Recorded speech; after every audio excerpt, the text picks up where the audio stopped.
is a really red is. button. Okay. So, what'd you think of that their Spider-Man movie? That their Spider-Man That movie? their Spider-Man. That their Spider-Man movie was pretty good. I heard Spider-Man. I was like, it's like, is he a If you Spider-Man? say all of the syllables, you're doing it wrong. This is Spider-Man Far From. oh. If you couldn't get that, this is Spider-Man Far From Home. And I'm looking at the iPad instead of the camera. And Yep, I was like, that's that hello, viewer. So this movie was pretty great. I enjoyed it. We'll talk a little bit about like the general story, and then I'll say like, warning, spoilers are coming, and you guys can listen to that part if you've seen the movie, or if you haven't, you're just a weirdo and want to see the spoilers. Yep. You can do that too. So, general plot. Pretty much Spider-Man goes on summer vacation, but with his class science trip. Well, Peter Parker tries to go on a summer vacation. Correct. He tries to, but Peter, no way that's happening. So a lot of weird stuff happens. The elementals attack, which are water, wind, fire, all that stuff. Earth, Wind, Fire. They came back from the 70s. Yep, they did. They really did. Great comeback to her. And They've grown a little bit. They've grown a little bit. And so they just start wrecking havoc in Italy first. Yeah. And that's where we get our first glimpse of Spider-Man's completely not a bad guy friend. Who is that? Quentin Beck just sort of appears and flies around and shoots a whole bunch of lasers. And then they meet up with Nick Fury and they're like, hey, these things are called the Elementals. We had them on my world because, not spoiler, it's in the trailer. Although the trailer itself had like this spoiler warning for a different movie, so that's cool. So the snap, one of the snaps, because there were 3, caused a time rift ripple thing where Quentin Beck from universe like 31 something comes over to universe 616, which is in Marvel Comics the main continuity world for the films. Well, no, for the comics. 616 is just for the films. No, 616. I looked it up. 616 is I'm cutting this out. Marvel mainline continuity. I think you're wrong. No. We'll keep going. I think you're wrong. Anyway. It's seeming to confirm that there is a multiverse, and now Quentin Beck is here to try to make sure the Elementals don't destroy the world, because that's what happened on his. He's best buds with Spider-Man. He's pretty much filling the Tony Stark role, because R.I.P. Tony. Yep. And so it's just Peter having to realize he can't be a hero and Peter, and he has to decide if that's worth it. Yeah. So acting-wise, what do you think? Acting-wise, I think everybody gave a really solid performance. Tom Holland is just a really good actor in general. He is. And sort of his arc of deciding whether or not he even wants to be sort of this next Tony Stark and if he can handle it, it was very, very well done, because you can really see that he's trying to balance his responsibilities with his personal desires, and it's just pretty good. Oh, for sure. And what did you think of our dear Mr. Beck? I thought that Jake Gyllenhaal did a pretty good job. I love Jake Gyllenhaal. I've seen him in some really intense roles, and I guess it's a Marvel movie, and so I want to say, hey, it's a Marvel movie. Don't expect a lot, but we got Vulture, and that was a really intense performance. Yeah. So I was hoping for another that intense villain performance, and it wasn't bad by any means. It was really good, but I was expecting for it's Jake Gyllenhaal. It's over the line. It's amazing. Right. As far as Marvel movies go, he's one of the better acted villains, but he's not. I wouldn't put him with Vulture or Thanos. No, I wouldn't either. Yeah. I definitely say he's second tier of all those things, but once again, I think we accidentally kind of said he's a villain, but I don't think. We just compared his acting to all of the other villains. We didn't say. Either I'm gonna cut out the parts where we say it's villain, and you're just like, we go to the spoiler section, or it's gonna be a poorly done review. I think it's that one actually. So, yeah, the trailers. Did any of the trailers give No, they didn't give it away. It was interesting how the trailers have been doing this for the past few Marvel movies, where they only show you like the first 30 minutes of the movie, and then the rest of the movie you have no idea what it is, which is really nice, because other studios have been kind of sucking with this, and you're like, oh, that's from the end, oh, that's from this. I think Angry Birds, I looked up the trailer for that today, the second one, don't ask why, and it said like, here's all the trailers, 15 minutes of trailers combined so you can watch. I was like, you've released 15 minutes of your movie? Like, that's weird. So this movie, you go into it and you get surprises. Mm-hmm. You know. Yeah. What'd you think of the acting for good old Nick Fury? For good old Nick Fury, I mean, it's Nick Fury. Mm-hmm. He's generally a little cranky. Mm-hmm. Bit of a jerk. I feel like he's putting a lot more pressure on Peter than he should. Like, maybe bother Doctor Strange every once in a while. Yeah. Seems like there's others. Yeah, it was weird that he was such an asshole. Like, there's some scenes where it's like, whoa, but he, like, calm down. Like, he's a kid. Like, it's interesting because he sort of waffled between you have to be the next Avenger and you are so not ready to be the next Avenger. Correct. It was like, pick a side. Yeah. I was like, oh, great. That's how you get people to join your team. It's like, you suck. Or it's like, you really need to do this. I'm like, wait, what are you doing? You're both trash and you need to be our trash. You're just confusing the kid more, you know? What did you think of Happy? I like Happy. I've always liked Happy. I don't think there's much we can say about Happy because it's Happy. You know what you're getting. Unless you're like trying to get into maybe a pseudo spoiler, which was kind of in the trailers. I wasn't. Okay. I was just saying that. I wasn't. I don't know. I thought you were leading me somewhere. I'm just saying I love Jon Favreau, and I love that he's kind of doing these movies for fun now, and that's cool. So I enjoyed his performance because he's happy, and he was happy. It's true. It's true. We've left out MJ. How do you feel about MJ? Much better than in Homecoming. I mean, in Homecoming she wasn't the main focus, and in Homecoming she was just sort of a quirky character. Yeah. And she still is a quirky character, but she's beginning to have a personality that isn't just, I'm a quirky person. Correct. Which is good. I like, because it's basically she's covering up vulnerabilities, and that's fun to explore in a character. They really, for the characters they didn't flesh out in the last one, that they wanted to be a bigger plot point, in this one, they did a good job of bringing those characters to light. You know, Ned wasn't that important to the plot in this one. No. And so he took a back seat to MJ getting character development, which is cool. Instead of just giving everyone mediocre character treatments and stuff, they were like, all right, we'll move people around so that the people who really need to move forward in this are moved forward through the narrative, which I think is awesome. Yeah. It's nice when a movie can do that instead of just giving you, like, I don't know, a bunch of heroes saying they're the Justice League and then giving them no backstories, you know?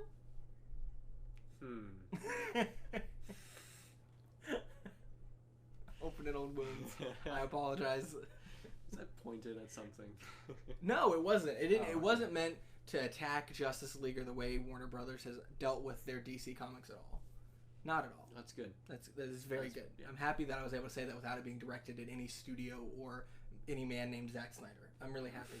Or Joss Whedon either. You know, it's good I didn't even need to mention their names. But anyway, Far From Home. Far From Home. Spoiler territory. Yay. For no reason other than I just want to talk about it. What's the first big spoiler that you want to say? Multiverse is fake. Which makes me happy because Earth 616 is in fact mainline continuity from Marvel Comics. So yeah, it's one of those things where if you really believed that Mysterio was actually a good guy, by the way, he's not a good guy. If you couldn't get that from earlier. That's the spoiler. That's the spoiler. That's the spoiler for my spoiler. Yes, it is a spoiler. But if you really thought that he was a good guy, like, how could you think that with the fact of... No, I didn't mean... No, I meant like... You idiot. I'm like, seriously, an alternate universe, like, and it's talked about so subtly in this movie. I'm like... So, well, like, casually. Yeah, casually, yeah. I'm like, seriously, if there are alternate universes, Nick Fury would be way interested in this. So, even though... I mean, I feel like they would have acted it differently if they knew that was happening. But that'd be a weird thing to invest all that in, and it turns out not being real. So, I guess the Marvel people were just like, you know what? We'll mention it, but we're not going to do anything with it because it's just a lie. Yeah. So for now. Because who knows? Who knows? Maybe Phase 5. Phase 5. Yeah. Multiverse. So Mysterio is evil. Mysterio is evil. What are his motivations? We tried exploring this earlier, and it gets pretty fun. So he's a nut job who's upset that Tony fired him because Tony said that Mysterio was unstable. And now he got all the people that Tony fired and has built a group of nerds together to take down, not Tony, because Tony's dead. He's taking down Peter and people. Yeah. So it makes sense. It like, you just write it down on paper, it makes 100% sense. He made Barf. Tony, well, yes, Mysterio made Barf. And then Tony took Barf and made it for something good. But Mysterio wanted to be, like, you know, used for government stuff. So Barf is the thing in Civil War where Tony has his, like, therapy session where he reenacts the scene he had with his parents where he was being a little jerk. Yeah. And he calls it Barf. And so that was Mysterio's technology, and he was upset that A, Tony called it Barf, and then B, never did anything else with it. Like, it never got developed. It was just sort of shelved. Yeah. So he's like, well, that's a stupid thing. So I'm going to round up a whole bunch of fired nerds, and we're going to create a superhero who is going to stop an Avengers level threat, so that people will think I'm better than Iron Man. Because, and to quote loosely the movie, he said, "The only people that the world listens to are those who wear capes. So I'm going to wear a cape." Yeah. So he wants to be in control of something. Like, I mean, I love Mysterio. I love the character in this movie. I think the villain was pretty good. Yeah. But his motivations were weird.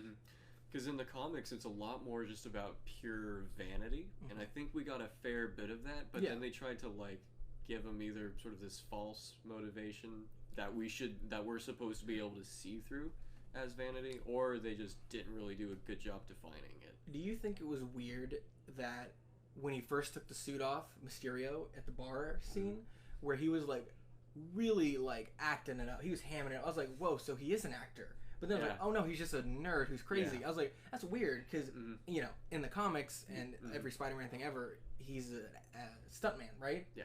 And so I was like, oh, special effects sort of stuntman artist thing. So I was like, oh, they're going that route. Like, oh no, he's just a nerd. So it's kind of disappointing, because they could have not done that, and they could just done it like a FX person who stole tech from Tony or something.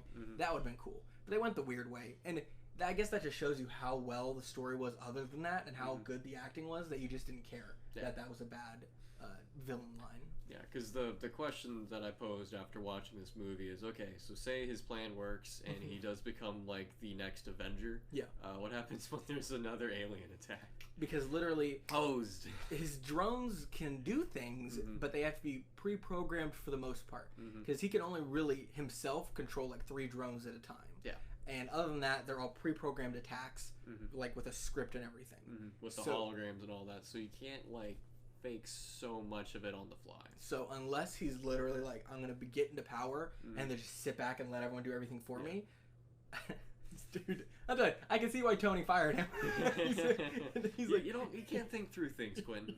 No, he gets it. And his nerd friends apparently had 0 lines. They had a few toasts. Yeah, it was weird. But overall, I definitely enjoyed the movie. What's your favorite part? It's a good question. Part of me wants to. I'm trying to keep this in my mind. I'm going to go on my tirade about why the snap is still bad, and why everybody's still dead. You're really gonna mention that. You're really gonna do that. Of course I am. But my favorite part of the movie, I think, just has to be Tom Holland's performance. Yes. No, okay, the Vision sequences, obviously. So, yeah, the Mysterio sequences? Yeah, those the illusion really sequences. We got Zombie Iron Man, we got a whole bunch of, just a whole bunch of really creative imagery. Yep. Sort of the repetitious, sort of fractal-based imagery again. It was cool. It was really interesting that, I mean, they show you the gravestone of Tony.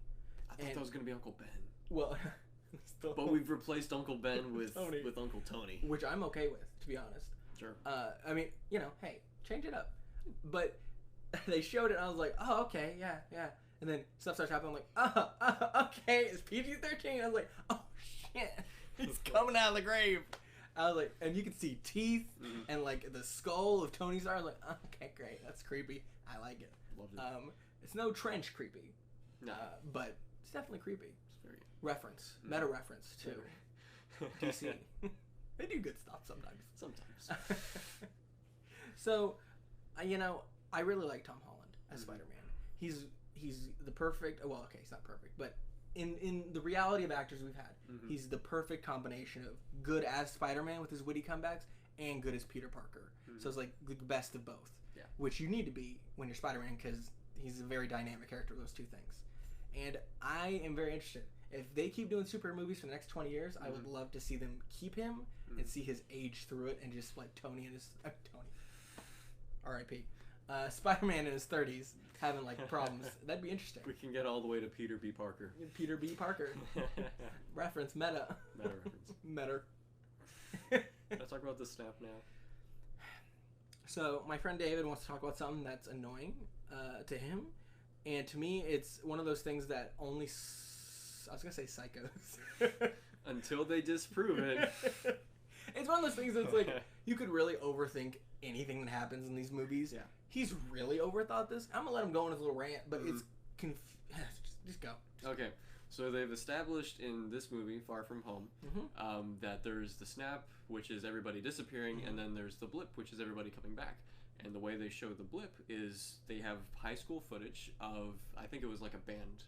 They had like a band going on in the auditorium, and then most of the the band members vanish in the snap. Then they go to the blip footage where in the middle of a basketball game, all of the vanished people just suddenly appear on the basketball court, back where they were, sort of their exact positions. Which means we can ask the question: what about people who were driving or flying? Because they were even back in the exact same positions, like holding the trumpet. So people that were driving, if they don't immediately get hit by a car when they get snapped back, are going to just like fall in the road. Or people who are in planes are probably most likely not going to be back in the same plane. Or maybe if they are, there's a person sitting in that seat and who knows what happens. Or what if there's a building where somebody else disappeared? Really, I think the best part was was when I said we're just lucky they ended up back on Earth, because the Earth is constantly revolving and moving, so they could have just ended up in space. Who knows? Maybe people that were in motion were returned somewhere else. Maybe that's what Bruce was thinking of when he snapped in Endgame. So, but based on the evidence that we have to assume tons of people still died in the blip. Only because I like pandering to you. What if a pilot of a plane disappeared? Like that's true. And then everyone on the plane is like, well, fuck. What do we do? Yeah. What? So yeah, that's weird to think about. Once again, I'm just saying, not everybody made it out of that movie alive. So the trauma is real. The trauma is still real. We gotta wait for the spin-off novel to come out that is R-rated. That talks about the rough lives. Really, we just need more Marvel one-shots to sort of explore these ideas. What the Mandarin do in prison? Who knows? I mean, if there was a prison breakout, would he just close the gate? Like the Netherlands guys did in this movie. It took me a little bit to remember what country. That was a funny scene. He's like, can I borrow your phone? Oh, yes. He's like, wow, you're so nice. You're so nice. That was pretty good. Yeah, there's just a lot of good scenes. Not a rant, but I enjoyed Tony Stark Jr. I enjoyed... Oh, wait, I forgot. I just realized Tony had a kid. That's not what I was saying. I enjoyed when Peter Parker was working on his suit with all the holographic technology, but also he was wearing like one of those athletic Nike Adidas shirts that Tony always wears, like the black short sleeve t-shirts. I'm gonna put an image on the screen. I know it sounds insane, but I'm just gonna put it up. If it's not there, judge me. But yeah, so he literally looked like a mini. He looked older too, like wearing non-hoodies and t-shirts. He just looked more like Tom Holland's actual age. He's like in his 20s. Yeah, so, I think he's just slightly younger than I am. Yeah, it's interesting. Yeah, it's kind of weird. So, anyways, it looked kind of cool to see him taking on Tony Stark's mantle, and even Happy looking over and being like, Tony. And they didn't even go the extra mile, which would have been going too far, where he would have been like, oh, you just remind me of somebody. He didn't even say it. I was like, oh, please don't say that. Yeah. And he didn't. He just walked away. I was like, perfect scene. Perfect, yeah. Perfect. Did you notice, and we already, obviously, because we talked about it, but was there somebody who was missing in this movie? So, it's kind of weird. Stan Lee. Is that who you're talking about? Yeah. Because, you get to the end, and I'm like, well, so much happened. I mean, it's not that I was like, oh, I really miss having a Stan Lee cameo. It was just noticeable. You know, it was like, oh, weird, it wasn't there. Yeah. And the only thing, I mean, which is enough for me, at the very end, once you see all the credits and the lights are about to come up in the theater, it showed in memory of Stan Lee. Yeah. And was it Ditko? Or was it Jack Kirby? It was either Jack Kirby or Steve Ditko. I can't remember. Yeah. But either way, it had his name there. Steve Kirby. So it's weird. I think that's a bit odd because I knew they filmed a bunch of scenes with Stan Lee. So, no, I mean, I'm okay with them not having them anymore. I was hoping this would be the last one to have it because it's the last of Phase 4. But, right, but he was in Endgame, I guess. Yeah. So. Was he? Yeah. I forgot. What did he? He was when they went back to the 70s military base, he was driving and he was a hippie. Correct. Okay. You're not wrong. William remembers. Would you see this movie again? Yeah. Like in theaters right now? Yeah. I don't know, maybe like wait a couple days. Yeah. Wait till your brain's been like, I need to see this again. I need to process it again, and then just so I can really pay attention when they're doing all the blip stuff again. Yep. So I can make sure that like I'm not missing anything. I'm down for a spin-off TV show all about Flash Thompson and his mom being a jerk and not picking him up at the airport. Yeah. I love this. Some incredible character development for Flash. I love because you can just make him a jerk. But you're just like, oh, he's got taps, which is weird. He's got vulnerabilities. He does, which I liked. Ending on a weird note, he didn't know that the original Flash Thompson was played by the same guy who plays Deathstroke in the DC movies. He kind of plays Deathstroke. Did play a very short with no dialogue, right? Or did he have dialogue? In Justice League, I think he said something. I think he said something. But the point is, he didn't know that. Because they showed the Spider-Man footage. He looks. He did. He really did. Yeah. I mean, to be fair, the Raimi actors were all like in their 30s to begin with. Yeah. Oh, high school, man. They were in high school. But yeah, I thought that was fun to point that out to him, and I actually had to Google it because he didn't believe me. I didn't believe it. But it was him. Yeah. Joe DiMaggio. I don't know. Something with a G in it. Dan Gadali. Joey Dan Gadali. That's we lost subscribers. I think we got 2, but we lost both. Oh. No. Thank you so much for watching this video. Hopefully you enjoyed it. I'm going to try to get together with my friend Dave as much as I can to record these videos.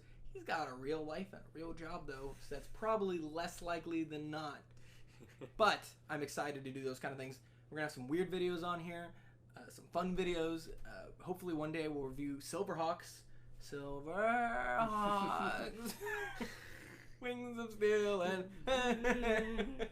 I mean, as many times as they said it in the song, I feel like I should remember it. It's like 10 times. We've got 2 lines, repeat them over and over. Guitar solo, repeat them over and over. Space Cowboys. Kids will love it. I was really disappointed he wasn't in the episode we watched, to be honest. I mean, he was, like, at the end. I was like, hey, jerk. During the educational segment. Who wants that? Educational segment. So we got videos like that coming. And plus, if you want more regular videos, check the description. Videos. If you want a podcast where we do this kind of stuff and talk about if you don't want to look at us. Yeah, if you don't want to look at us. If you're like, listen, I can handle this if there was no footage. Hey, I understand. I close my eyes when I walk past mirrors all the time. But definitely, we have a podcast where we update it more frequently than this YouTube channel. Check that out. Link in the description. And we have another podcast called Pilots where we review TV show pilots. That might be up your alley, too. So probably do Silver People. What's that called? Silverhawks. We should do the pilots for Silverhawks. We should do the pilot of Silverhawks, but also upload it on here because I feel like it's relatable. It's a cross-contamination. Yeah. Oh, well, yeah, I think cross-contamination works better. So, thank you guys so much for listening. Thanks, Dave, for going to the movie with me. My pleasure. My pleasure. Chick-fil-A.